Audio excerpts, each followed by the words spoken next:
بسم اللہ الرحمن الرحیم۔ السلام علیکم ورحمۃ اللہ۔ امام بخاری ریسرچ اکیڈمی سے شائع ہونے والے ہفت روزہ میگزین الجمعہ 23 ربیع الاول 1446 ہجری مطابق 27 ستمبر 2024 کے مضامین کی ریکارڈنگ پیش خدمت ہے۔ پہلا مضمون ہے سیرت رسول اکرم صلی اللہ علیہ وسلم سے رہنمائی کے چند اہم پہلو، قسط نمبر 2، مضمون نگار مولانا محمد فرید حبیب ندوی۔ حضور اکرم صلی اللہ علیہ وسلم کی سیرت کا ایک پہلو یہ تھا کہ آپ لوگوں سے بے غرض تعلقات رکھتے تھے۔ لوگوں سے تعلقات رکھنے کے پیچھے آپ کی اپنی کوئی غرض، مفاد یا لالچ نہیں ہوتا تھا۔ اس کے برعکس ہم آج دیکھتے ہیں کہ ایک انسان دوسرے انسان سے مطلب کا تعلق رکھتا ہے جب تک اسے تعلق رکھنے میں کسی فائدے کی توقع ہوتی ہے، وہ تعلق باقی رکھتا ہے، اور جب اس سے اندازہ ہو جاتا ہے کہ اس شخص سے تعلق کا کوئی فائدہ نہیں تو وہ تعلق ختم کر لیتا ہے۔ بلکہ اب تو صورتحال یہ ہو گئی ہے کہ آدمی دوسروں سے تعلقات کی ابتدا کرنے میں بھی اپنے فیوچر کے اندازے لگانے لگتا ہے۔ الغرض اس مفاد پرستانہ سوچ نے انسانیت کو ختم کر دیا ہے۔ افسوس تو اس بات پر ہے کہ سگے رشتہ دار بھی آپس میں تعلقات اسی بنیاد پر رکھتے ہیں۔ حضور اکرم صلی اللہ علیہ وسلم کی سیرت ہمیں سکھاتی ہے کہ لوگوں سے تعلقات ہمیشہ بے غرض رکھنا چاہیے۔ جو کچھ بھی فائدے کی توقع ہو وہ صرف اللہ پاک سے ہو۔ اسی طریقے سے آپ صلی اللہ علیہ وسلم کی سیرت کا ایک پہلو یہ تھا کہ آپ احسان کرنے والوں کو ان کے احسان کا بدلہ ادا کرنے کی پوری کوشش کرتے تھے۔ یعنی آپ ایسے نہ تھے کہ جس نے آپ کے ساتھ بھلا کیا بعد میں آپ نے اسے بھلا دیا، بلکہ آپ صلی اللہ علیہ وسلم زندگی بھر اپنے محسن کا احسان یاد رکھتے تھے۔ یہی وجہ ہے کہ آپ صلی اللہ علیہ وسلم نے اپنی زندگی کے آخری دنوں میں فرمایا تھا، میں نے ہر اس شخص کا احسان کا بدلہ ادا کر دیا جس نے میرے ساتھ کبھی کوئی اچھا کام کیا، اور سوائے ابو بکر کے ان کا بدلہ تو اللہ تعالیٰ ہی ادا کرے گا۔ اس کے برخلاف آج کا انسان احسان فراموش بھی ہو گیا ہے۔ جب خود اسے ضرورت پڑتی ہے تو خوب ہاتھ پاؤں مارتا ہے، جب کوئی شخص اس کی ضرورت پوری کر دیتا ہے، اس کی مجبوری میں اس کے کام آ جاتا ہے، تو وہ اس کے بعد اس کے احسان کو یاد نہیں رکھتا۔ یہ احسان فراموشی آج کے انسان کی عادت بن گئی ہے۔ حضور اکرم صلی اللہ علیہ وسلم کی سیرت ہمیں یہ سبق دیتی ہے کہ جس نے تمہارے ساتھ احسان کیا سب سے پہلے تو اس کا شکر ادا کرو، پھر اس کے لیے دعائے خیر کرتے رہو، اور اگر کبھی موقع ملے تو تم بھی اس کے ساتھ احسان ضرور کرنا۔ اسی طرح ایک اہم پہلو یہ تھا کہ آپ دوسروں پر بوجھ بننے کے بجائے خود دوسروں کا بوجھ اٹھاتے تھے۔ یہی وجہ ہے کہ آپ صلی اللہ علیہ وسلم نے بالکل بچپن میں ہی لوگوں کی بکریاں چرا کر اپنی روزی روٹی کا انتظام شروع کر دیا تھا۔ اس وقت آپ اپنے چچا ابو طالب کی کفالت میں تھے، مگر آپ نے ان پر بوجھ بننا پسند نہیں کیا اور خود کمانا شروع کیا۔ پھر آگے چل کر آپ ذرا جب جوان ہوئے تو اپنے چچا ابو طالب کا بوجھ اٹھانے لگے اور ان کے بیٹے حضرت علی کو اپنی کفالت میں لے لیا۔ یہ پہلو جو ہے ہمیں سبق دیتا ہے کہ ہم بھی اپنے گھر والوں یا دوسروں پر بوجھ نہ بنے، جلد از جلد روزگار کا انتظام کرنے میں لگ جائیں۔ آج کے نوجوان 30-40 سال کی عمر تک اپنے والدین کے بھروسے جیتے ہیں، یہ اچھی چیز نہیں ہے۔ کوشش کریں کہ کم عمری سے ہی خود کفیل بن سکیں۔ اگر تعلیم یا کسی اور وجہ سے مستقل طور پر ہم کمائی نہ کر سکے تو کم از کم اتنا تو کر سکتے ہیں کہ اپنی جیب خرچ کے برابر کما لیں، خاص طور پر ان گھرانوں کے نوجوان جن کے والد کی انکم کم ہے اور اخراجات زیادہ ہیں۔ دوسرا مضمون ہے سلسلہ درس حدیث نمبر 33، دین اور عزت کی حفاظت، مضمون نگار ابو طلحہ بنارسی رضوی۔ حضرت نعمان بن بشیر رضی اللہ تعالیٰ عنہ فرماتے ہیں کہ میں نے نبی کریم صلی اللہ علیہ وسلم کو فرماتے ہوئے سنا کہ جو شخص شبہات سے بچا اس نے اپنے دین اور عزت کو محفوظ کر لیا۔ صحیح بخاری حدیث نمبر 52، مسلم حدیث نمبر 1599۔ یہ حدیث ہر ایک مسلمان کو یہ پیغام دے رہی ہے کہ جس طرح دین کی حفاظت ضروری ہے اسی طرح عزت کا تحفظ بھی ضروری ہے۔ اسلام ہمیں ہر حال میں دین اور عزت کی حفاظت کا درس دیتا ہے۔ حدیث کی عربی عبارت میں لفظ عرض یعنی عزت کا خاص طور پر ذکر کیا گیا ہے، جس کا مطلب یہ ہے کہ انسان نہ صرف یہ کہ اپنے دین و ایمان کو بچائے بلکہ لوگوں کے طعن و تشنیع سے بھی اپنے آپ کو محفوظ رکھنے کی کوشش کرے۔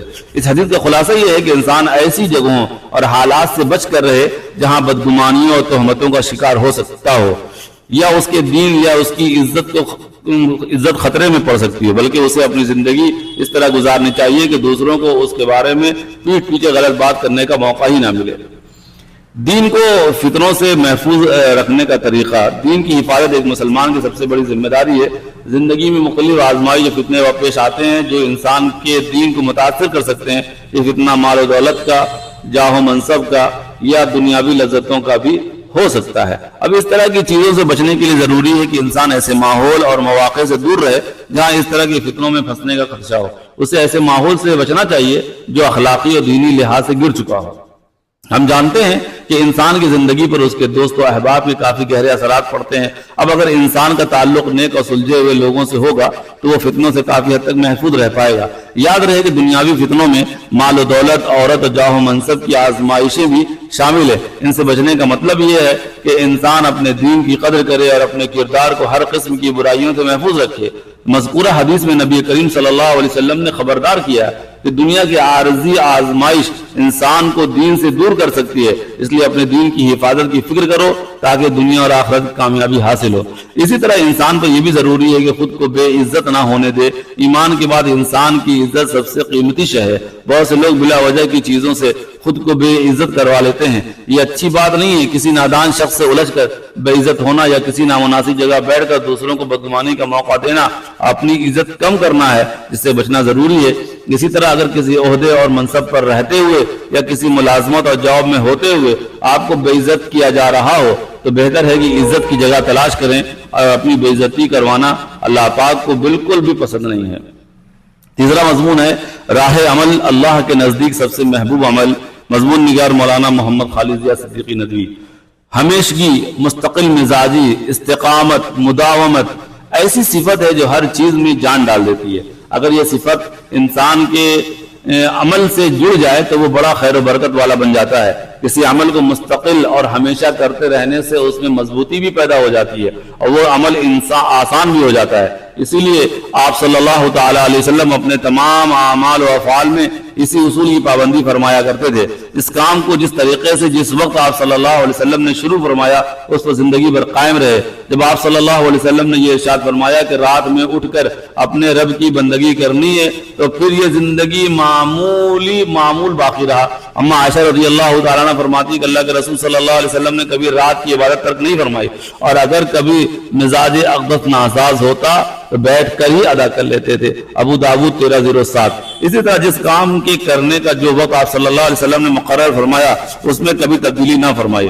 کون سی نفل نماز کب اور کتنی رکعت پڑھنی ہے، کب سونا ہے، کب جاگنا ہے، ذکر و مناجات، لوگوں سے ملنے جلنے کے اوقات کیا ہوں گے، لوگوں سے ملنے کا طریقہ اور انداز کیسا ہوگا، سب متعین تھا۔ ملاقات کے وقت چہرے مبارک کو تبسم کا ہونا، گفتگو میں وضاحت، ٹھہراؤ کا پایا جانا، دل شکن جملوں سے پرہیز کرنا، سلام میں پہل کرنا، مصافحہ کرتے وقت اس وقت تک اپنا دست مبارک نہ ہٹانا جب تک کہ سامنے والا خود نہ ہٹا لے۔ غرض جس چیز کا جو پیمانہ آپ نے ایک بار مقرر فرما لیا زندگی بھر اس کی پابندی فرماتے رہے۔ حضرت علقمہ نے اما عائشہ رضی اللہ تعالی عنہ سے پوچھا کہ امی جان، اللہ کے نبی صلی اللہ علیہ وسلم کا عمل کیسا تھا؟ کیا کوئی کام کسی دن کے ساتھ مخصوص تھا؟ فرمایا نہیں، آپ کے عمل میں تسلسل و دوام ہوتا تھا، اور تم میں سے کون ہے جو وہ کام کر سکے جو آپ صلی اللہ علیہ وسلم کرتے تھے؟ بخاری حدیث نمبر 6101۔ جس طرح آپ صلی اللہ علیہ وسلم خود اعمال پر مداومت اور استقامت اختیار فرماتے تھے، اسی طرح آپ صلی اللہ علیہ وسلم امت کو اس کی تلقین و ترغیب بھی فرماتے تھے۔ ایک حدیث پاک میں ارشاد فرمایا اللہ کے نزدیک سب سے محبوب عمل وہ ہے جو تسلسل کے ساتھ اور ہمیشہ کیا جائے، چاہے وہ تھوڑا ہی کیوں نہ ہو۔ احب الاعمال الی اللہ ادومها وان قل، بخاری 799۔ آپ کے اس ارشاد کا اثر تھا کہ صحابہ کرام، خاندان نبوت کے افراد اور اس امت کے سلف صالحین اس اصول کی پابندی فرماتے رہے، جس کے نتیجے میں اللہ تعالیٰ نے ان کی زندگی اور اعمال میں وہ خیر و برکت ڈال دی جس سے آج تک ہم لوگ فائدہ اٹھا رہے ہیں۔ ہمیں بھی چاہیے اس صفت کو اپنائیں، اپنی زندگی کو مبارک بنائیں۔ اللہ تعالیٰ ہم سب کو عمل کی توفیق عطا فرمائے، آمین۔ مسائل: اگر رکوع کے لیے صرف ہاتھ چھوڑے پھر سورت پڑھ لے تو کیا نماز ہو جائے گی؟ سوال ہے کہ اگر کوئی شخص نماز پڑھ رہا تھا اور دوسری رکعت میں فاتحہ کے بعد کوئی سورت پڑھنا بھول جائے، حتیٰ کہ ہاتھ چھوڑ کر رکوع کا ارادہ کرے، پھر فوراً اسے یاد آ جائے اور وہ سورت پڑھ لے اور پھر تکبیر پڑھ کر رکوع میں جائے تو کیا نماز ہو جائے گی؟ اس کی جواب یہ ہے کہ اگر نمازی نے حالت قیام میں صرف ہاتھ چھوڑا، سورت پڑھنا اسے یاد آ گیا، اس دوران اتنی تاخیر بھی نہیں ہوئی جس میں 3 مرتبہ درمیانی انداز میں سبحان اللہ سبحان اللہ سبحان اللہ پڑھا جا سکے، جیسا کہ آپ کے بیان سے سمجھ میں آتا ہے، اور سورت پڑھ لی تو نماز درست ہو جائے گی، سجدہ سہو کی ضرورت نہیں ہے۔ دارالفتہ بن نوری ٹاؤن۔ والسلام علیکم ورحمۃ اللہ وبرکاتہ۔